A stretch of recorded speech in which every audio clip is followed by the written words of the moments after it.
নমস্কার বন্ধুরা, welcome back to my channel Prithvi ক্রিয়েশনসে তোমাদের সকলকে জানাই অনেক অনেক স্বাগত। তো আজ চলে এলাম আবার একটি ব্লগ ভিডিও নিয়ে। তো আজ আমরা চলে গিয়েছিলাম ইস্কন মন্দিরে। আমার ছেলে প্রচণ্ড পরিমাণে বায়না করছিল বেড়াতে যাবে, তো কোথায় নিয়ে যাব সেটা ভেবেই পাচ্ছিলাম না। তখন হঠাৎ করে মনে হলো যে ইস্কন মন্দিরে যাই, তো সেটাই তোমাদেরকে দেখাচ্ছি, ভিডিও করে দেখো। আমরা এখন রাস্তায় আছি, আমরা বের হয়েছি যাওয়ার জন্য, বাইকে করে যাচ্ছি। আর আমার ছেলে তো খুবই এক্সাইটেড, খুবই আনন্দিত। দেখো মানে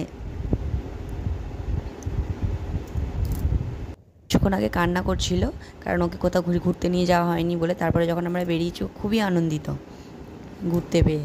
আসলে ঘুরতে পারলে আর কিছু চায় না, খাওয়া দাওয়া বন্ধ দিয়ে শুধু সারাক্ষণ ঘুরতে পারলে আর কিছু ওর চাই না। তো দেখো আমরা এখন রাস্তা দিয়ে যাচ্ছি, আমরা এখন এসে গেছি প্রায় মন্দিরের কাছাকাছি। আমরা নীলাঞ্জনা পার্কে ঢুকবো মনে করেছিলাম, কিন্তু যা ভিড় হয়েছে, রবিবার ছিল, তো সেই কারণে যাইনি। আমরা একচুটে ইস্কন মন্দিরেই যাচ্ছি। এটা হচ্ছে মন্দিরের গেট, আমরা প্রবেশ করছি, এসে গেছি আমরা। ও জাস্ট গাড়িটা পার্কিং করতে গেছে, তারপর আমরা জুতো খুলে এখানটা জুতো রেখে তারপর আমরা উপরে উঠবো। মন্দিরের ভিউটা জাস্ট দেখো, খুব সুন্দর লাগছে। আগে আমরা এখানে প্রায় আসতাম, মানে বিয়ের আগে, কারণ আমাদের লাভ ম্যারেজ, তো আমাদের ঘুরতে যাওয়ার এই জায়গাটাই ছিল। আমরা দুজনে মিলে এখানেই চলে আসতাম গল্প করার জন্য। তো বেশিরভাগ দিন আমরা এখানেই আসতাম। তো সেইটাই ওর পাপাও আমার ছেলেকে বলছিল, জানিস বাবা আমরা এখানে আগে বহুবার এসেছি। এখন আর আসা হয় না, কারণ সময়ের চাপে এখন আর আসা হয় না সেভাবে। এর আগের বারে একবার এসেছিলাম 1 বছর আগে, আমার ছেলে তখন 1 বছরের, তখন এসেছিলাম। আর এই আসছি। সেভাবে কোথাও একটা ঘুরতে বেরোনো হয় না, কারণ কাজের চাপ থাকে প্রচুর পরিমাণে, সেইভাবে যাওয়া হয় না। তো দেখো মন্দিরের ভিউটা জাস্ট দেখো। আমার ছেলে এতটাই আনন্দিত, লাফাতে লাফাতে উঠছে, এটা কি ওটা কি জিজ্ঞাসা করতে করতে লাফাতে লাফাতে উঠছে একদম। আর এখানে না মন্দিরের ভিতরে ক্যামেরা করা নিষিদ্ধ, তো আমি ক্যামেরা করছিলাম, অনেকেই ক্যামেরা করছিল তো বাইরে থেকে, কিন্তু ভিতরে ক্যামেরা করা যাবে না।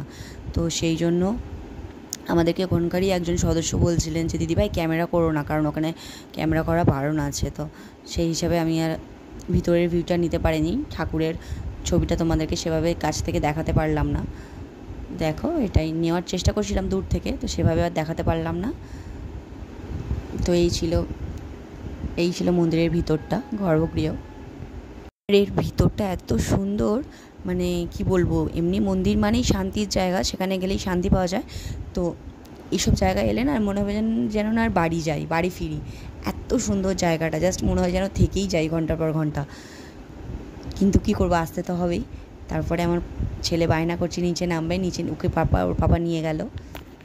আবার একা একা আমার কাছে চলে এসে ওকে জোর করে নামাচ্ছি আর নামবে না, সারাক্ষণ শুধু বায়না, লাফালাফি করছে। আর আমরা যখন আগে আসতাম তো এত কিছু ছিল না, সামনে বোর্ডিং আছে, এত কিছু ছিল না। এখন নতুন করে এইসবগুলো হয়েছে, এই সমস্ত কিছু দেখো জাস্ট। আগে এই সামনে এসবগুলো কিছুই ছিল না, কিন্তু এখন নতুন করে আবার এগুলো হয়েছে। আমরা অনেক দিন আগেই আসতাম, এখন আরও সুন্দর করেছে মন্দিরটা, জাস্ট গেলে তোমার বাড়ি আসতে ইচ্ছে হবে না। তারপর তো আমার ছেলে রীতিমতো পাপাকে টানতে টানতে টানতে টানতে এদিক ওদিক নিয়ে যাচ্ছে, এদিক যাবো ওদিক যাবো, আবার বায়না করছে দোলনা চাপবো। আর আমি সারাক্ষণ ক্যামেরা করছি বলে আমার হাজব্যান্ড খুব রেগে যাচ্ছে, তখন তুমি এইসব করতে থাকো, ঠিক আছে তুমি নিজের মধ্যে করো, আমাকে নিও না ক্যামেরার মধ্যে। কিন্তু আমি নিচ্ছি বলেও প্রচণ্ড পরিমাণে রেগে যাচ্ছে যে আমাকে ক্যামেরাতে নিয়ে নেবে না।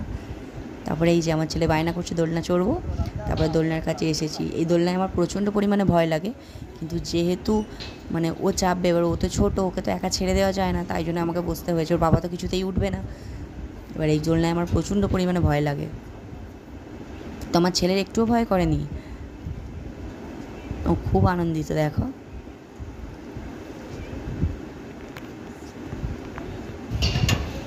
বাবা আমার ভয় লাগে, আমি বলছি আমার ভয় লাগছে, কিন্তু ও বলছে আমি ভয় পাইনি, আমার নিজেরই ভয় লাগে। ঠিক আছে তো হঠাৎই দোলনা চড়তে চড়তে লক্ষ্য করলাম মন্দিরের চূড়ার উপর দিয়ে দেখা যাচ্ছে রেনবো দেখা যাচ্ছে। জাস্ট অসাধারণ লাগছে তখন দৃশ্যটা। অনেক বাচ্চাগুলোই দোলনায় বসেছিল, তারাও সবাই বলছে দেখো রেনবো উঠেছে, রেনবো উঠেছে। তো আমি সেটাকেই ক্যামেরাবন্দি করার চেষ্টা করছিলাম। এত সুন্দর ভিউটা লাগছে তখন, মানে জাস্ট অসাম লাগছে আকাশটা দেখতে। একদম মন্দিরের চূড়ার উপর দিয়ে গেছে। আমি দোলনাতে বসে বসে ক্যামেরাটা করছিলাম। দেখো, তোমাদেরকে দেখানোর চেষ্টা করছি। দেখো, খুব সুন্দর লাগছিল দৃশ্যটা।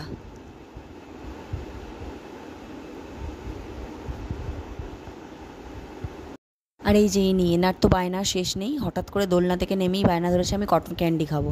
ও পাপা ওকে বলছে যে দাঁড়া, ওদিকে যাই তারপর দেবো, কিন্তু হবে না। আমি এদিকে দাঁড়িয়ে আছি, ও পাপার সঙ্গে চলে গেল কটন ক্যান্ডি কিনতে। আগে কটন ক্যান্ডি কিনবে তারপর এদিকে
এখানেই শেষ করলাম। তোমরা সবাই ভালো থেকো, সুস্থ থেকো এবং আমার চ্যানেলটিকে সাবস্ক্রাইব করে দিও।